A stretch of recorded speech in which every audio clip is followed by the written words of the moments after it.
Madrid, 1680. The winter winds whipped through the narrow alleys of the Spanish capital, rattling the wooden shutters of the city's oldest homes. Inside the grand halls of the Royal Alcazar of Madrid, servants whispered anxiously as the court prepared for another spectacle designed to entertain the fading glory of the House of Habsburg. Spain had already entered its twilight, weakened by war, disease, and the genetic decay of centuries of royal inbreeding. But on this particular day in 1680, something far stranger than politics or war captured the attention of Europe. A young girl was being presented before the court of King Charles Roman II, the last Habsburg king of Spain. Her name was Eugenia Martínez Vallejo. History would later call her the monster of the palace. But behind that cruel title lay a human tragedy formed by poverty, misunderstanding, and a royal court obsessed with the grotesque. Eugenia was born in 1674 in the rural village of Barcina, located in the mountainous region of the Spanish north. Her family lived in severe poverty, surviving on whatever the land could offer. Medical knowledge in the 17th century was primitive. Doctors relied on superstition, religious explanations, and centuries-old handwritten remedies. When Eugenia was born, the midwives immediately knew something was different. She was larger than any newborn they had ever seen. Her weight was extraordinary, her limbs thick, her body soft and heavy in ways no infant's body should be. But she cried like any other baby, and her parents clung to hope that she would grow into a normal life. Within a few months, however, it became clear that Eugenia's unusual growth was not slowing. The villagers whispered that she was cursed. Some blamed her mother, suggesting that she had angered God. Others claimed that the child was born under a bad star, touched by spirits or marked by sin. Rumors spread rapidly in small towns of rural Spain, where illiteracy and superstition shaped the way people explained the world. Eugenia's mother, who loved her deeply, refused to hide her. But neighbors grew frightened as the baby's size increased rapidly and unnaturally. Still, the Vallejo family tried to protect her. Her father worked tirelessly, believing that God had given them a child with some unknown purpose. But as Eugenia grew older, her unusual condition, likely severe pediatric obesity caused by a metabolic disorder, drew unwanted attention. Travelers, tax collectors, priests, and local authorities began to speak of her existence. Eventually, one of these rumors traveled far beyond the mountains of Barcina and reached the Spanish court in Madrid. In 1680, King Charles Roman II, known to history as the Bewitched, was desperate for anything that could amuse or distract him from the burdens of monarchy. His own body suffered from the centuries of inbreeding that characterized the Habsburg dynasty. He struggled to speak clearly, his vision was weak, and he could barely eat without difficulty. His fascination with deformities, rare conditions, and unusual individuals was well known. His court housed dwarfs, jesters, physically unusual performers, and anyone who could provide entertainment or distraction. When news reached Madrid of a child whose size and appearance defied nature, the royal household reacted immediately. Orders were issued. Officials were sent to the remote village. The Vallejo family was given no real choice. They were told to bring Eugenia to the capital to serve the king. The family, being poor, powerless, and deeply afraid, complied. In mid-1680, Eugenia was brought to Madrid. She was only 6 years old. Her arrival stunned the capital. Citizens gathered in the streets to watch as the oversized child was escorted inside the royal palace. Some laughed, others recoiled. Many were simply fascinated. Few saw her as a child. Most saw her as a spectacle. Inside the palace, King Charles Roman II reacted with amazement. Eugenia's body, swollen and abnormal for her age, fueled his curiosity. For the royal court, amusement was an important political tool. Anything that distracted the king was rewarded. So the courtiers turned Eugenia into entertainment. The painter Juan Carreno de Miranda, one of Spain's most respected artists, was ordered to produce 2 portraits of her. These paintings, still preserved today, depict Eugenia in extravagant garments designed to highlight the contrast between her childlike face and her unusually large body. In one portrait, she is dressed in the clothing of royalty, a red silk dress trimmed in gold. In another, she is shown wearing only a white cloth, presented almost like a medical study or a curiosity. To modern viewers, these portraits are heartbreaking. Her eyes reveal confusion, innocence, and fear. But to the 17th century Spanish court, she was a novelty, a rare, living curiosity. The cruel nickname La Monstrua, the monster, spread throughout the palace. Eugenia was not treated with hatred, but she was not treated with dignity either. She was fed, clothed, and housed within the palace walls, but her life was not her own. She was shown to foreign guests, noble visitors, and royal physicians. She became a living exhibit, her body and existence studied and discussed as though she were an object. She was surrounded by luxury, but stripped of privacy and the freedom to live like any normal child. The tragedy of Eugenia's story lies not only in the cruelty of her nickname or her exploitation, but also in how little people of her time understood about medical science. Her condition was not caused by sin, nor by curses, nor by the supernatural. Modern historians believe she suffered from a rare endocrine disorder or severe growth-related metabolic disease that caused abnormal weight gain. With proper medical care, her life could have been managed. But in the 17th century, all people saw was something they did not understand. And what people do not understand, they often fear or exploit. Eugenia remained in the palace for years. King Charles Roman II found her presence amusing, and showing her to guests became part of his attempts to maintain influence. But while the court used her image for entertainment, no one truly considered her future. She grew heavier, her mobility worsened, and her health declined. Her body could not sustain the extreme weight placed upon it at such a young age. By the time she reached adolescence, her condition became life-threatening. Historical records suggest that she died young, likely before her teenage years, though the exact date is unclear. She simply disappears from palace documents after a certain point. The royal court, having lost interest, moved on to new distractions. For them, Eugenia had been a spectacle, not a child, but her portraits remained.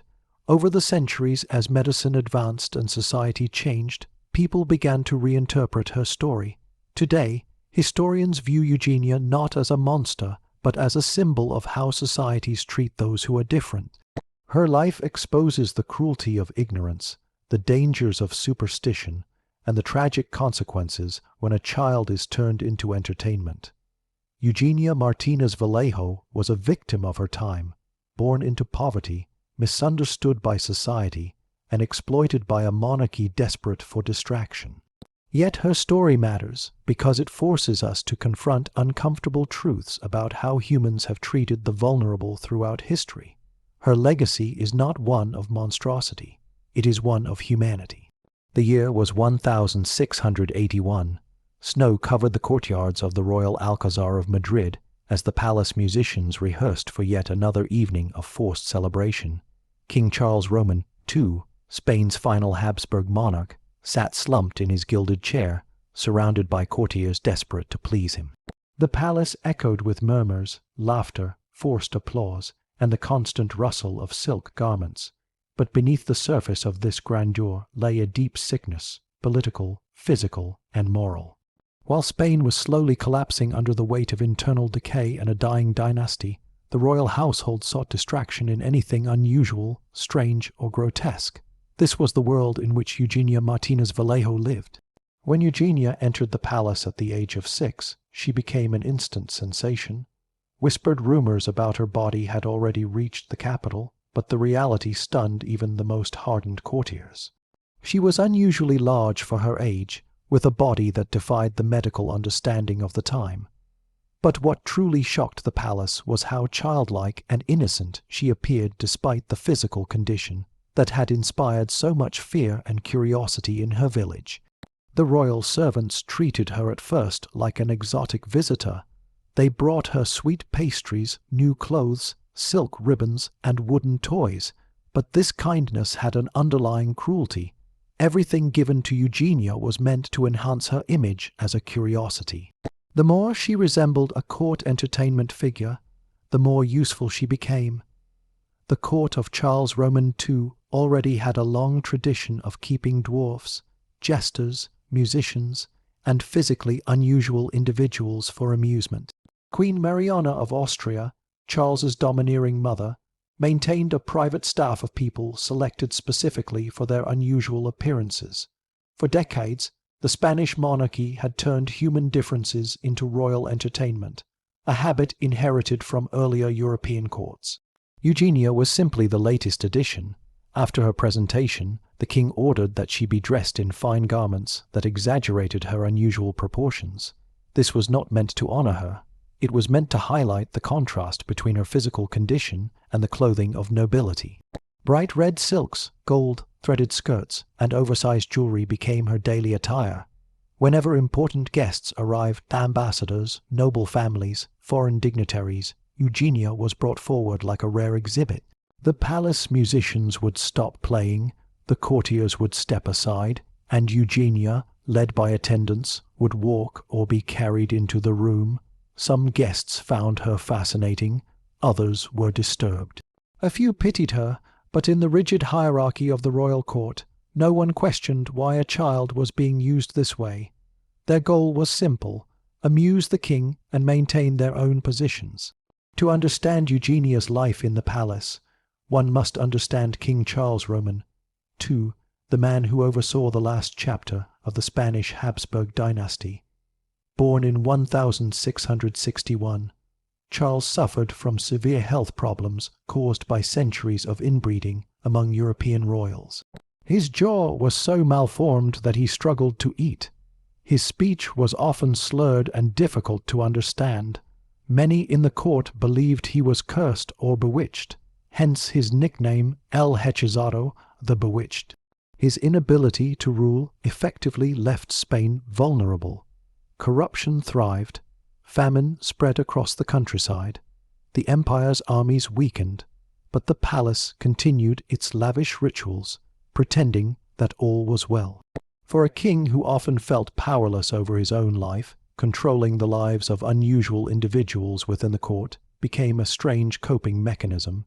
Eugenia, like others, became a psychological distraction in a collapsing world. The most significant event of Eugenia's early years in the palace occurred in 1681, when the famous court painter Juan Carreno de Miranda was ordered to create her portraits. This was both an honor and an exploitation. Carreno was one of Spain's greatest artists, known for his skill in capturing royal figures with dignity. But the king demanded something very different. He wanted portraits that showcased Eugenia's physical difference in a dramatic, almost theatrical way. The first portrait depicted her dressed in luxurious clothing, standing confidently with a fan in her hand. Her face was calm and composed, but her heavy body was emphasized by the layers of fabric and the tight corset forced upon her. The second portrait was far more disturbing. She was shown almost naked, with only a thin white cloth draped across her waist, like a specimen being recorded for scientific study. This painting stripped away her identity as a child and turned her into an object of fascination. These portraits were not meant for the public. They were shown to select visitors, used as talking points in the royal chambers. Over time, they became symbols of how the Spanish court used the unusual for entertainment while ignoring the human suffering behind the spectacle. Life in the palace was not comfortable for Eugenia. She may have worn silk, but she did not live like the royal children. She had no tutors. She was not taught reading, writing, or music. She spent her days being brought from hall to hall, shown to guests, examined by physicians, and occasionally paraded during festivals. Despite this, she was not treated with active hatred.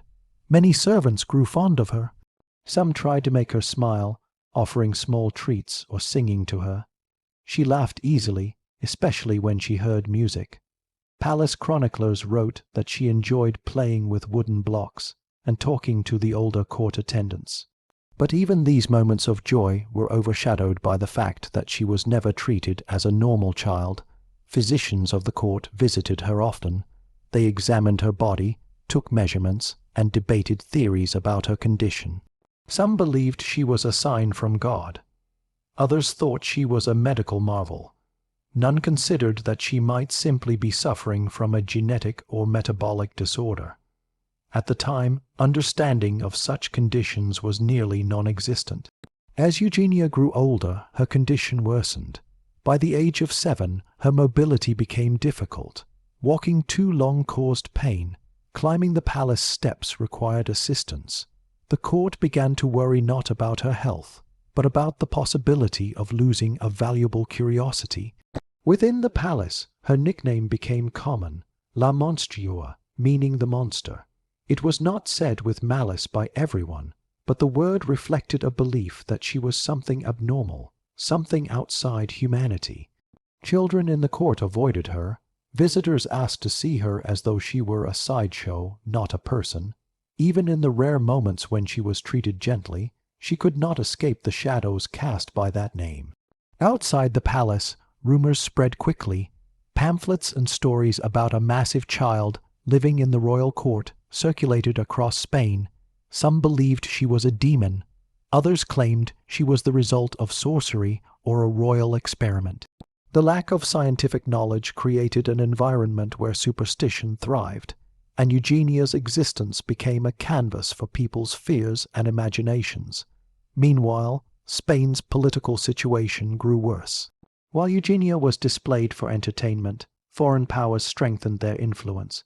The War of Spanish Succession loomed on the horizon, but for the moment the court remained focused on distractions, music, parties, and unusual spectacles like Eugenia.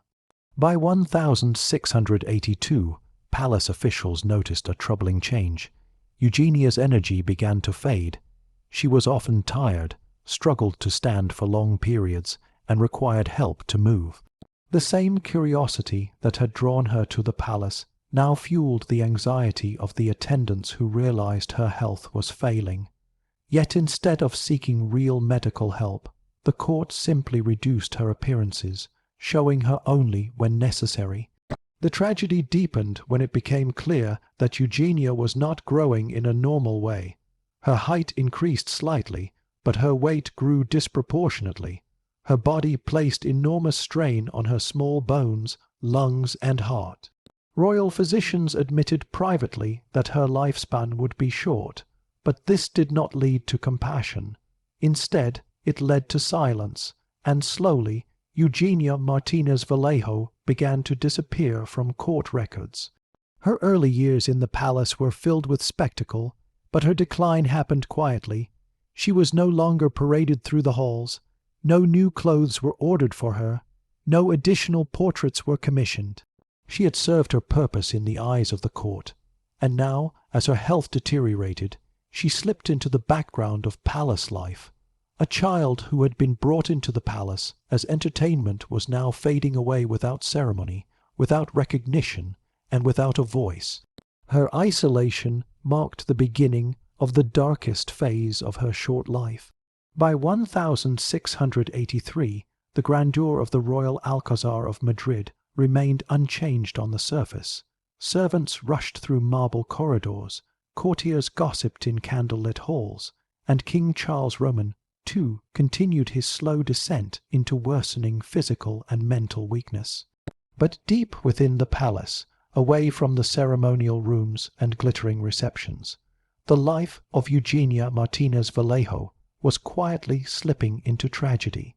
The same court that had once treated her like a spectacle now seemed unsure of what to do with a child whose condition no longer fascinated, but alarmed. Eugenia's decline did not happen in a single moment. It unfolded gradually, with each month revealing new struggles. Her mobility worsened noticeably. What had once been slow, careful walking became short steps interrupted by long rests. Her breathing grew heavy. Servants often found her sitting by the window, staring out toward the palace gardens as though searching for something she had never been allowed to have, freedom. The royal physicians, who had once eagerly examined and measured her like a scientific curiosity, began to avoid regular visits. There was nothing more to learn from her, they quietly told each other. Her body had reached a point beyond their understanding. No herbal remedy, ritual, or dietary experiment could change her condition.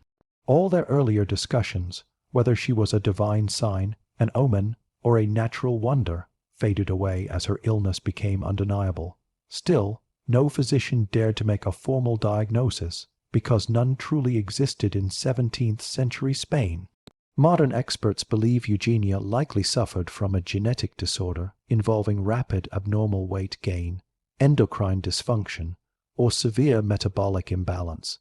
But in her own time, the lack of medical knowledge meant that no one could explain why her body changed so drastically. Her condition was simply labeled unnatural, and anything unnatural frightened people. The servants who cared for her privately understood that her life was becoming painful. They carried her more often. They helped her bathe, dress, and move about her room. Some felt genuine affection for her. They defended her from cruel whispers and tried to give her small comforts, but they were powerless to change her fate. In the rigid hierarchy of the palace, even kindness had limits. Meanwhile, the palace environment grew increasingly hostile to anyone who was not directly useful. The Spanish Empire was collapsing under enormous pressures. Drought devastated agriculture. Disease spread through impoverished regions, and rival European powers plotted to take advantage of the aging and frail monarch. In such a tense atmosphere, the court had little patience for maintaining spectacles that no longer served diplomatic or entertainment value. Thus, Eugenia appeared less frequently in the king's chambers. Her absence was barely noticed. New distractions took her place: musicians, dancers, foreign envoys, religious relics, and political gossip. For a court accustomed to endless amusement, novelty mattered more than humanity. As Eugenia faded from the public eye within the palace, her emotional world began to shrink. She spent more time alone or with one or two trusted attendants. Her toys remained in her chamber, but she rarely played with them. Witnesses from the period noted that she spoke less, laughed less, and seemed increasingly withdrawn.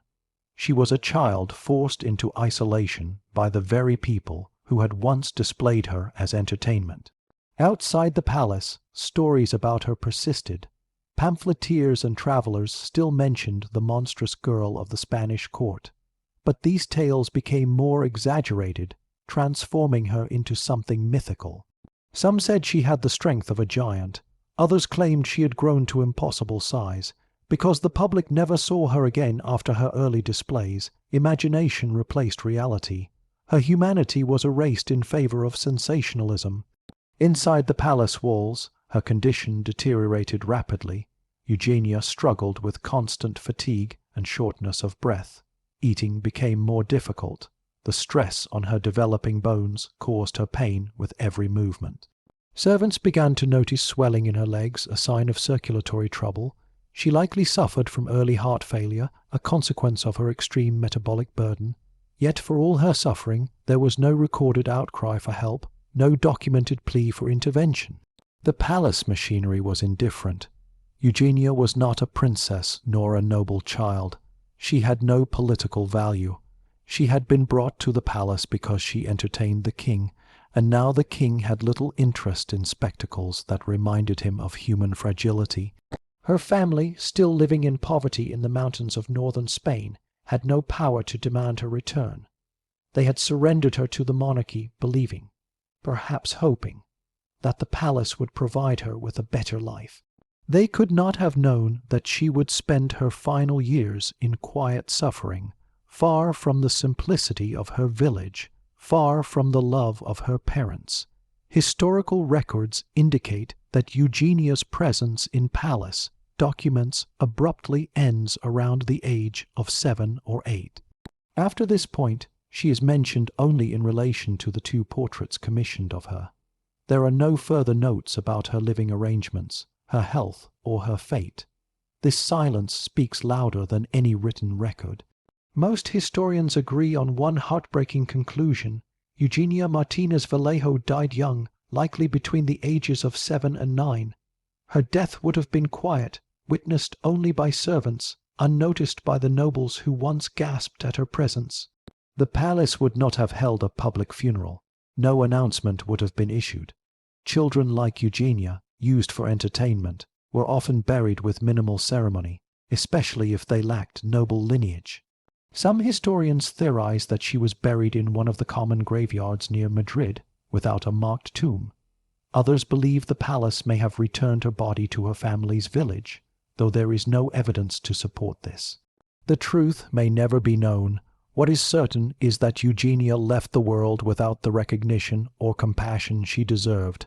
After her death, the palace moved on with chilling efficiency. Her clothes were reassigned. Her chamber likely hosted another attendant or performer. Her toys were discarded or stored away. The portraits remained, the only surviving proof that she had existed at all. They were placed in the royal collection, admired for their artistic detail, yet detached from the tragedy of the child they portrayed. In the centuries that followed, the name La Monstrua continued to appear in art catalogues and medical writings. But each retelling focused on her physical condition, not her humanity. Some authors used her as an example of congenital abnormalities. Others used her story to illustrate the cruelty of early modern courts. But very few acknowledged the emotional reality of her life. A child taken from her parents, displayed for amusement, then forgotten once her condition ceased to entertain. Modern historians argue that Eugenia's story reveals a deeper truth about the society in which she lived. 17th century Spain, struggling with political weakness and economic hardship, sought escape through spectacle and wonder. Human beings who looked different were not understood, they were used, and children, who had no voice or agency, suffered the most. What makes Eugenia's story even more tragic is that, had she been born today, she might have lived a long life with proper medical support. Her condition could have been diagnosed, treated, and managed.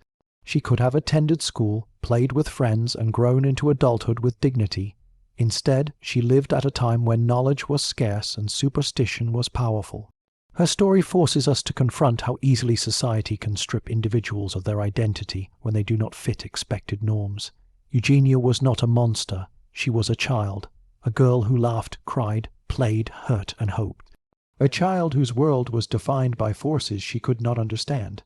A child whose life was shaped entirely by the decisions of those with power. The silence surrounding her death reflects not only her personal tragedy, but the broader cruelty of her era. She vanished quietly, leaving behind only 2 paintings and a legacy twisted by centuries of misunderstanding and sensationalism. Yet those portraits, frozen in time, allow us to see the truth her contemporaries ignored.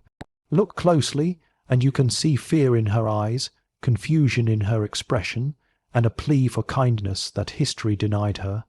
Eugenia's life was short, but her story offers a powerful lesson about compassion, dignity, and the consequences of ignorance.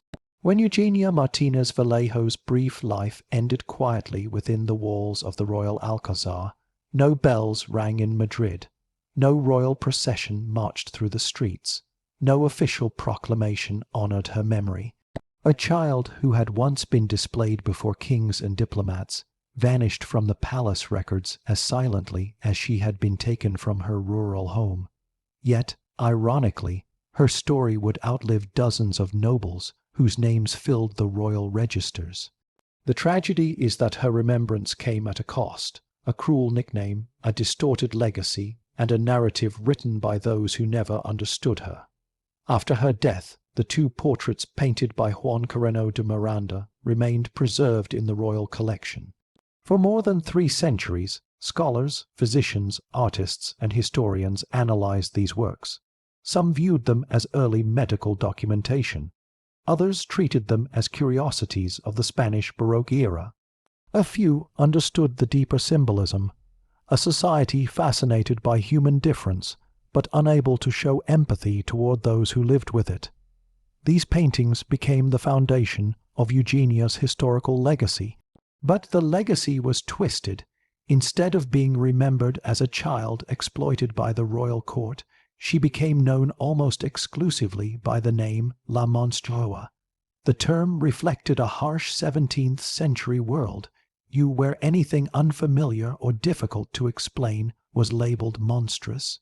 In Eugenia's case, her medical condition, misunderstood in her time, became the basis for this cruel identity. The word attached itself to her story, defining how later generations would interpret her life. Catalogues of royal art described the painting as the portrait of the monster girl. Medical texts referenced her as a case study. Even modern exhibitions occasionally failed to acknowledge the painful human story behind the artwork. The world had preserved her body in paint, but not her dignity. Yet something unexpected happened over the past century. As scientific knowledge grew and societies became more aware of human diversity, historians and medical researchers revisited Eugenia's case with new perspectives. No longer seen as an oddity, she became a symbol of how people with unusual medical conditions were misunderstood, mistreated, or exploited in earlier eras. Modern examinations of her condition offer a more humane understanding of her life. Specialists in genetic disorders believe she may have suffered from a severe endocrine condition, possibly involving leptin deficiency or a rare congenital metabolic syndrome. Such disorders cause rapid, uncontrollable weight gain in early childhood.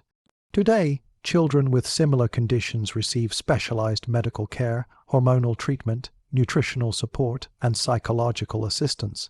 Many live normal lives, but Eugenia lived in a world where such conditions had no explanation. Her rapid growth frightened her village, fascinated the palace, and became a spectacle for the monarchy. Medicine was too primitive to help her. The church and the court saw signs and symbols where modern science sees biological truths. Understanding this difference shifts the way we view Eugenia, not as an anomaly, but as a victim of her time. Her story also reveals the darker side of the Habsburg court. King Charles Roman II, weakened by illness and the crushing weight of a fading empire, found comfort in distractions. Eugenia was one such distraction. Her presence offered a brief amusement in a palace increasingly engulfed in political desperation. The man who ruled millions could not control his own body, and so he exerted control over the bodies of those who looked different. Eugenia's exploitation reflected the broader dysfunction of a monarchy collapsing under its own weight. As Spain moved toward the War of Spanish Succession, the court's interest in curiosities dwindled. The monarchy had more urgent concerns: rival European powers, internal rebellion, and the impending extinction of the Habsburg line. In this chaos, the memory of Eugenia faded, but the paintings endured, silently witnessing the rise and fall of empires long after her short life ended. In the modern era, scholars began reconstructing her biography through surviving records. The details were sparse: her birthplace in Barcina, her parents, poor and powerless, her arrival in the palace, her portraits, and her disappearance from the archives. With these fragments, historians pieced together the likely timeline of her life. They examined parish documents, medical treatises from the era, and palace letters that hinted at her presence. One of the most important developments has been the shift in tone when discussing her. Researchers now avoid using the nickname La Monstrueuse. Instead, they refer to her by her full name, acknowledging her humanity. Museums that exhibit her portraits now include historical context explaining how her condition was misunderstood and how the court used her. This change represents a larger societal shift toward empathy and recognition of the vulnerable. Eugenia's story also intersects with the history of disability. For centuries, individuals with physical differences were pushed to the margins, feared, mocked, or exploited. The early modern period in Europe was especially unkind. Many courts kept natural wonders as entertainment. People with dwarfism, rare deformities, or unusual conditions were collected like exotic animals. Some were treated kindly, others brutally, but nearly all were denied their autonomy. Eugenia's tragic journey into the palace reflects this pattern. She was taken from her family not because the court wanted to help her, but because she could entertain the king. Her short life highlights the vulnerability of children with disabilities in a world without medical knowledge or social support. Her suffering forces modern viewers to question how society treats people who look or behave differently, even today. Beyond disability history, Eugenia's story illustrates the deep contrasts within 17th century Spain. While peasants struggled with hunger, war, and disease, the palace devoted time and resources to spectacles. While the empire lost territories and influence, the court fixated on displays of extravagance and unusual entertainments. Eugenia became part of this contradiction, an innocent child swept into a world where appearances mattered more than compassion. And yet her portraits allowed her to transcend the time in which she lived. Today, when viewers study the paintings, they do not see a monster. They see a child with wide, searching eyes, caught between innocence and confusion. They see a girl who did not choose her condition, who did not understand why strangers observed her so intensely, and who never knew a world outside the palace walls. Her expression tells a story far more powerful than any written record. It speaks of vulnerability, sadness, and a longing for understanding. It tells us that behind every historical anecdote lies a human life, fragile, complex, and deserving of compassion. In recent years, educators and documentary filmmakers have used Eugenia's story to challenge stereotypes about appearance, disability, and exploitation. Her life offers a way to discuss ethics, empathy, and the consequences of turning human beings into entertainment. Rather than being remembered for her condition, she is increasingly recognized for what her life reveals about her society. The ultimate lesson of Eugenia Martínez Vallejo is not one of monstrosity, but of humanity. Her story demands that we reconsider how we judge those who are different and how quickly societies label what they do not understand. In a world where physical perfection was valued, Eugenia stood as a living reminder that difference is not horror, but part of human diversity. She lived in a palace but never experienced the privilege one associates with royalty. She was surrounded by gold, yet denied the dignity of a normal childhood. She was painted by a master artist, yet treated as an exhibit. She was remembered by her nickname, yet forgotten as a person. Today, we have the responsibility to rewrite her story, not with the cruelty of the past, but with the empathy she was never given. Eugenia Martínez Vallejo was not a monster. She was a child of her era, shaped by forces she could not control. Her life remains a powerful testament to the harm caused by ignorance and the enduring need for compassion. Her story reminds us that history should never forget the humanity of those who suffered silently